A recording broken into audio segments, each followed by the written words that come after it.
David Liew from Melbourne here as part of Room Now's ACR 2024 coverage, getting right across the meeting. And I want to talk to you today a little bit about vaccine responses and what DMARDs mean for that.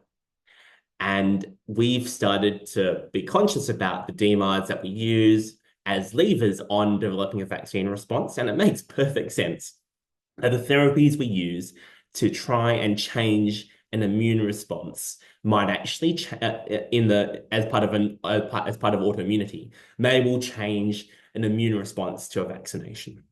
We became very conscious of that during COVID. We saw, especially with rituximab, patients getting very poor immunogenic responses to COVID vaccination and the consequences at a time when they really needed protection against COVID.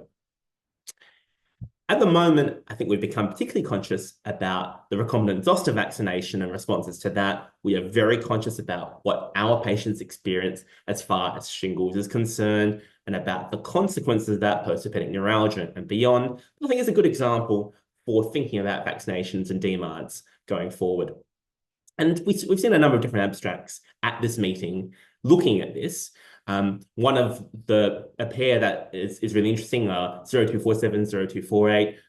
They're from a Brazilian randomized control trial looking at zoster vaccination in rheumatic disease patients.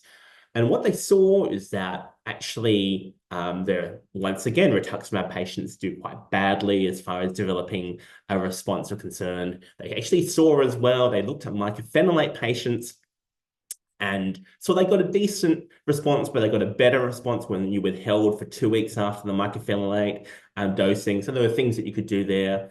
But overall, most people got a response. What about other mechanisms which might be relevant to developing a vaccine response? Well, we've seen at this meeting that patients with upadacitinib seem to do reasonably well with developing a zoster vaccine response, particularly important knowing that they've got an increased zoster risk.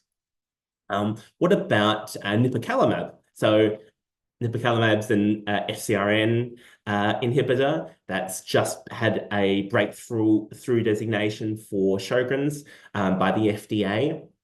And by the nature of what it does, it reduces IgG, clears IgG, but potentially, maybe it might not necessarily affect the vaccine response quite as dramatically.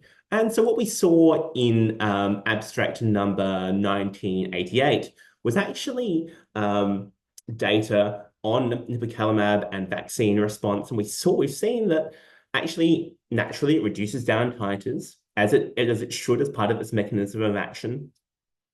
But actually, eventually, patients get there. Patients eventually get that response. And I think that gives us enormous reassurance as we start to use that. What I think was particularly depressing was data looking at abatacept. And I guess it makes sense, once again, abatacept co-stimulation might be important in terms of the way that we develop an immunogenic response. So abstract number 1009 looked at patients with recombinant zoster vaccine and abatacept. And unfortunately, that's really depressing. It's a bit of a swing and a miss.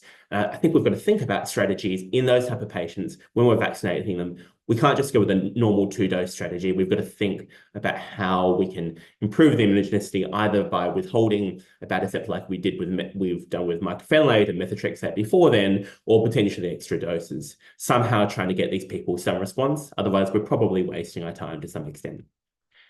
We've got a bit more to figure out in this space, but it gives us pause for thought, especially as we start to think about other vaccinations that will come in the near future. No doubt the same is going to apply for RSV, and it's still worthwhile us thinking about influenza, COVID vaccination, and other vaccinations, really to try and reduce down the infective burden that our patients face.